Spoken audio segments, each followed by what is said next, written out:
আজকে যে রায়টা হলো তাতে পরিষ্কার দেখা যাচ্ছে তৃণমূল কংগ্রেস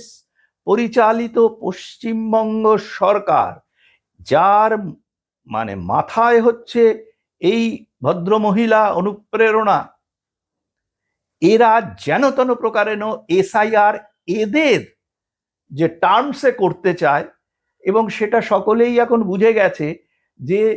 ভারত বিরোধী শক্তি বা ভারতের প্রতিবেশী রাষ্ট্রের মানুষজনকে এখানে এরা প্রশাসনিক সহায়তা নিয়ে যে ভোটার বানিয়েছে, তাদের ভোটার লিস্টে নাম রাখা এবং প্রকৃত ভারতীয়দের ভোটার লিস্ট থেকে নাম কেটে দেওয়া, এই টার্মগুলোকে যদি না মানা হয় তাহলে এরা কিছুতেই এসআইআর করতে দেবে না। এর আগেও আমি বলেছিলাম যে এসআইআর না হলে কিন্তু ইলেকশন হবে না, এবং ইলেকশন না হলে কিন্তু তোমার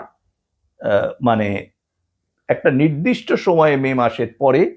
এই বর্তমান সরকার আর পাওয়ারে থাকবে না, সেখানে আমাদের রাজ্যপালের শাসনের মধ্যেই ইলেকশন করতে হবে।